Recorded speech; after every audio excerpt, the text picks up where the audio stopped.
নতুন আরেকটা সমন্বয়, এটা নিয়েও কারো কারো সমস্যা। সুনাম অবলোপন, শেয়ার অধিকারের অর্থ দ্বারা সুনাম অবলোপন করলে কোথায় বসবে, কিভাবে বসবে, সেটা নিয়ে অনেকে জানতে চাও, তো সেটা আলোচনা করছি। দেখো, রেয়া মিলে সুনাম দেওয়া আছে 80,000 আর শেয়ার অধিকার দেওয়া আছে কি 90,000 টাকা। তো তোমরা জানো শেয়ার অধিকার কি, শেয়ারটা লিখিত মূল্যের চেয়ে বেশি দামে কোম্পানি বিক্রি করে এই টাকাটা পায়। সো এই টাকাটা কোম্পানির কি মালিকানা সত্ত্ব, এই টাকাটা কোম্পানি কি মালিকানা সত্ত্বের টাকা। আর সুনাম কোম্পানির সম্পদ। এখন প্রশ্নে বলছে সুনামের 50% শেয়ার অধিকার দ্বারা এবং 50% চলতি আয় দ্বারা অবলোপন। অবলোপন মানে কি, সুনাম আর নেই, সুনামকে সুনামের ভ্যালু কমাতে হবে। সুনামের ভ্যালু কি করতে হবে, কমাতে হবে, সুনামের ভ্যালু আর রাখা যাবে না। খেয়াল করো এবার কোথায় কোথায় কিভাবে বসবে। যদি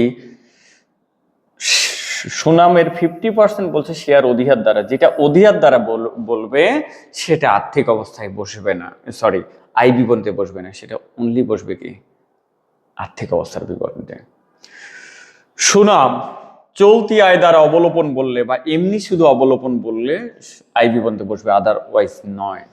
তাহলে সুনাম ছিল কত 80,000। এবার তোমরা আয় বিবরণীতে পরিচালন খরচ অংশে, আয় বিবরণীতে পরিচালন খরচ অংশে সুনামের অবলোপন নামে, সুনাম ছিল 80,000, তার 50% মানে 40,000 টাকাকে খরচ দেখাবা আয় বিবরণীতে। আয় বিবরণীতে কেন খরচ দেখালা, কারণ এখানে বলছে চলতি আয় দ্বারা অবলোপন। তাহলে সুনামের যেইটুকু চলতি আয় দ্বারা অবলোপন মানে কি চলতি বছরের আয় থেকে এটাকে অবলোপন, যেহেতু সুনাম ভ্যালু কমে গেছে ওটাকে খরচ দেখাতে হবে এবং সেটা আয় বিবরণীতে দেখাতে বলছে, এই কথার অর্থ। সেটা আয় বিবরণীতে দেখালা। আয় বিবরণীতে এইটুকু ইউজ, আর কোনো ইউজ নাই, বাকি ইউজ আর্থিক অবস্থায় এসে। কিভাবে? আচ্ছা, সুনাম তোমরা কোথায় দেখাও আর্থিক অবস্থায়? স্থায়ী সম্পদ অংশে।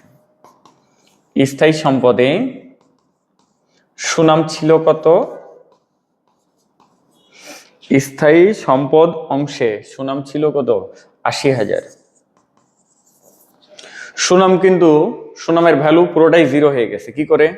সুনামের 50% অধিকারের টাকা থেকে অবলোপন, অবলোপন বলা মানে সুনামের ভ্যালু কমে গেছে, আর 50% চলতি আয় দ্বারা অবলোপন, তার মানে সুনাম আর নাই, সুনাম পুরোটাই জিরো। কিন্তু লিখবা কি করে, সুনাম 80,000 মাইনাস চলতি আয় দ্বারা 40,000 মাইনাস অধিকার দ্বারা অবলোপন। কি দ্বারা অবলোপন? অধিকার দ্বারা অবলোপন 40,000, অর্থাৎ সুনাম আর্থিক অবস্থায় জিরো। সুনাম 1 টাকাও আর সম্পদ থাকলো না, সুনামের ভ্যালু কমে গেছে, পুরোটাই জিরো হয়ে গেছে, যদি এই ভাষা বলা থাকে।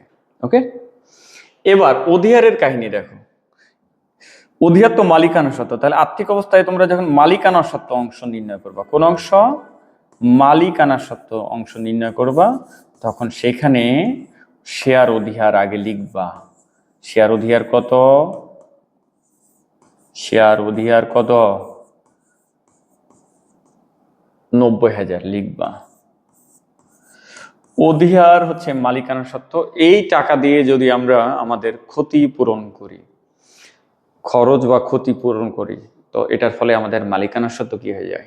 কমে যায়। সো অধিকার থেকে আমরা সুনাম অবলোপন বাদ দিব। সুনামের 50% মানে 40,000 অবলোপন করা হয়েছে অধিকারের টাকা দিয়ে, তাহলে এই 40,000 বাদ দাও, দিয়ে এই যে 90 থেকে 40 বাদ দিয়ে এই 50,000 টাকাকে তোমরা আর্থিক অবস্থায় অধিকার নামে মালিকানা সত্ত্ব দেখাও। তাহলে এখানে আর্থিক অবস্থায় স্থায়ী সম্পদের সুনাম কিন্তু হয়ে গেল জিরো, আর অধিকার 90 থেকে আমরা সুনাম দ্বারা অবলোপন করেছি 40, তাহলে অধিকার থাকলো 50। এই হচ্ছে সমাধান। আর চলতি আয় দ্বারা যেটুকু বলবে সেইটুকু শুধু আয় বিবরণীতে খরচ দেখাবা। কেমন? এই হচ্ছে টোটাল সমাধান তোমাদের এটা।